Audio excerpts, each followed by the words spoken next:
नमस्कार दोस्तों, स्वागत है आपका अपना यूट्यूब चैनल टुडे एग्जाम पर। दोस्तों आज है 30 अगस्त 2022।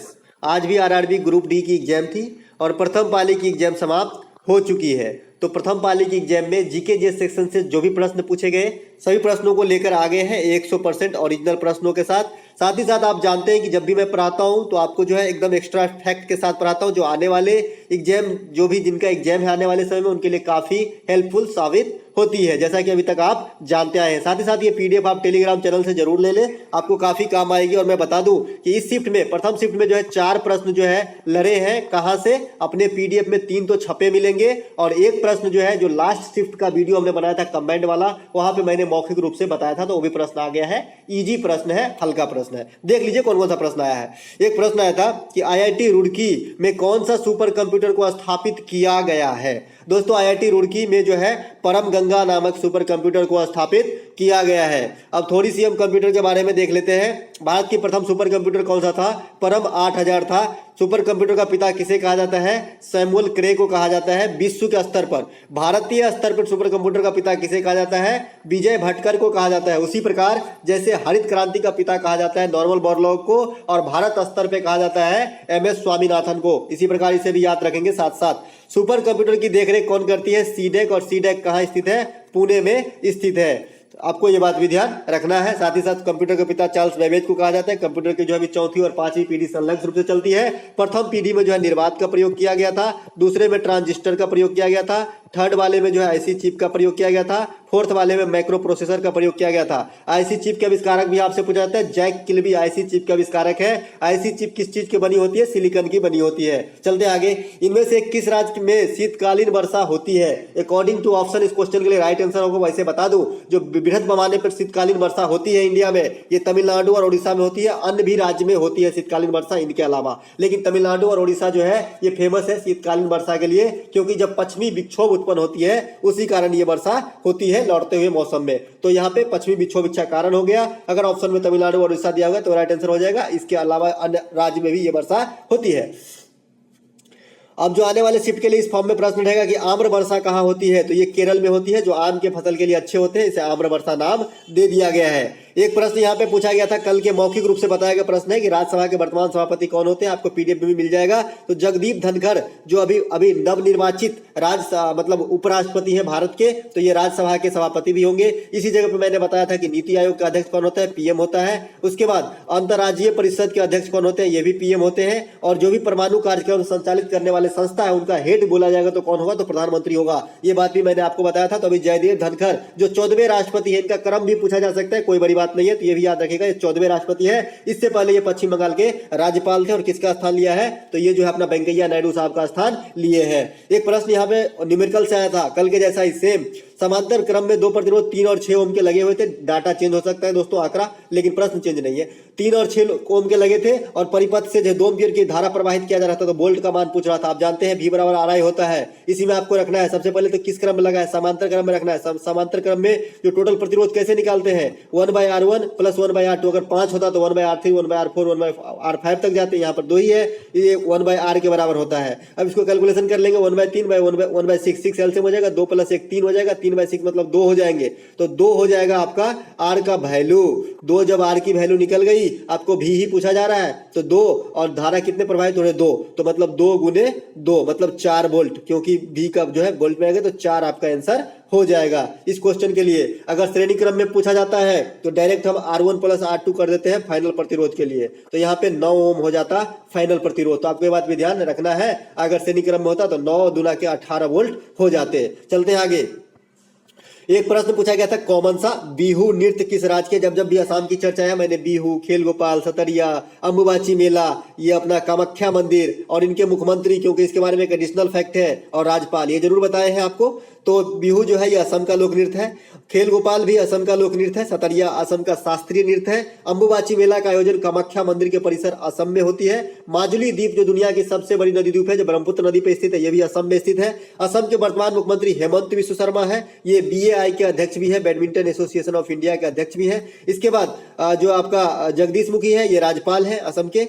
56वें ज्ञानपीठ पुरस्कार जो दिया गया है नीलमणि फुकन को, ये भी असम से बिलोंग करते हैं। और 57वां किसको दिया गया है? दामोदर मौजे को। किसको?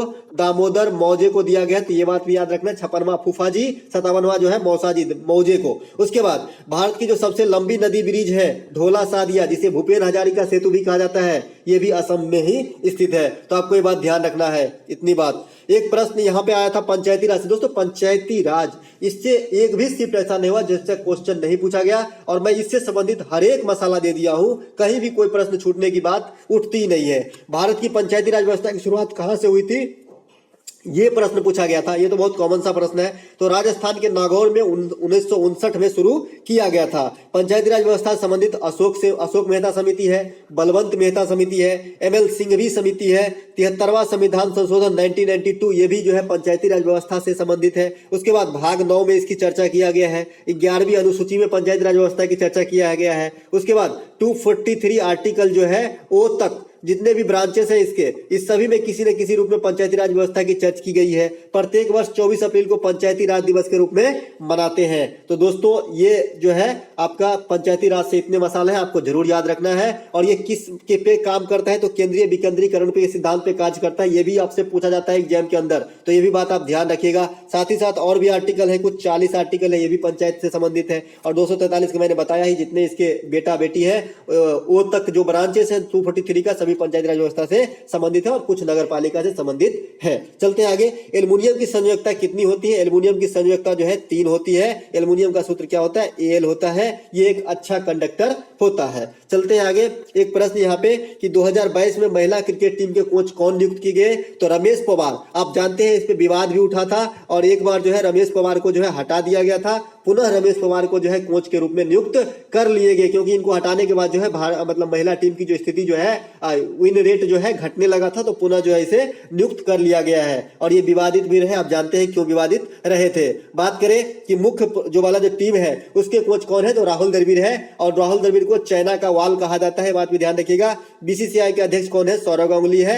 सौरव गांगुली जो है बीसीसीआई का अध्यक्ष है। वही आईसीसी जो इंटरनेशनल क्रिकेट काउंसिल, जिसका मुख्यालय पूछा जाता है तो दुबई में है, इसके जो अभी अध्यक्ष कौन है? ग्रेग बर्कले है, जो न्यूजीलैंड के हैं खिलाड़ी हैं।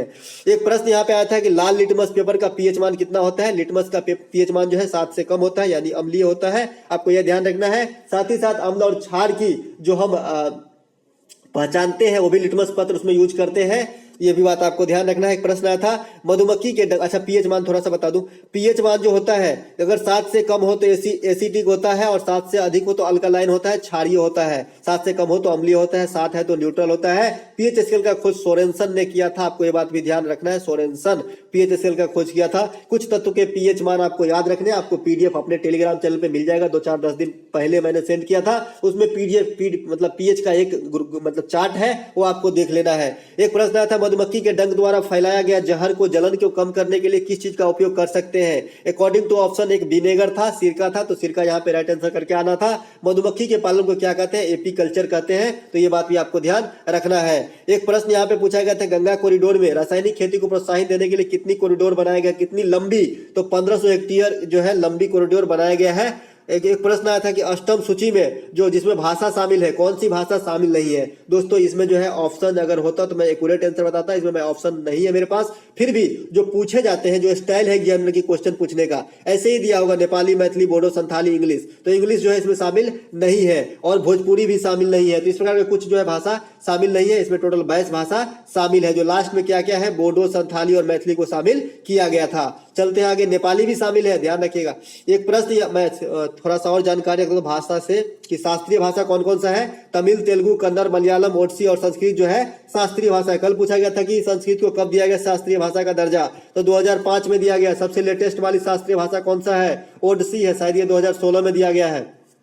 उसके बाद सबसे पहला कौन है? तो तमिल है, 2004 में दिया गया है शास्त्रीय भाषा का दर्जा। इसके बाद तमिल कहाँ का है? तमिलनाडु का है। तेलुगु कहाँ का है? आंध्र प्रदेश और तेलंगाना का है। कन्नड़ कर्नाटक का, मलयालम केरल का, ओडिसी ओडिशा का, और संस्कृत भारत का जो है प्राचीन भाषा है, जिसे देववाणी कहा जाता है। भारतीय भाषा संस्थान कहाँ है? मैसूर में स्थित है। ये भी प्रश्न पूछ दिया गया है। एक प्रश्न आया था कि इनमें से कौन सा लौह खनिज हेतु सबसे समृद्ध पठार है? तो आप जानते हैं छोटा नागपुर के पठार को भारत का रूर कहा जाता है, क्योंकि ये जो है खनिज की दृष्टि से परिपूर्ण पठार है। तो यहाँ पे छोटा नागपुर के पठार राइट आंसर करके आना आना था। एक प्रश्न आया था कि जुम्मे की रात की नमाज किस दिन पढ़ी जाती है, जुम्मे रात की नमाज किस दिन पढ़ी जाती है। दोस्तों अभी धर्म से संबंधित भी प्रश्न हर दिन पूछे जा रहे हैं। जैसे कल पूछा गया था कि सृष्टि के निर्माणकर्ता किसे कहा जाता है, ब्रह्मा जी को कहा जाता है। तो यहाँ पे आज पूछा गया मुस्लिम धर्म से कि जुम्मे रात की नमाज किस दिन पढ़ी जाती है। या तो जुम्मे रात पूछा था या जुम्मा पूछा था, ये दोनों में से कोई हो सकता है, लेकिन जुम्मा जरूर था। तो जुम्मे रात पूछेगा तो गुरुवार को ये जो है मुस्लिम धर्म में जुम्मे रात कहते हैं और शुक्रवार को जुम्मा कहते हैं। तो जुम्मा पूछा गया तो शुक्रवार हो जाएगा, जुम्मे रात पूछे गए होंगे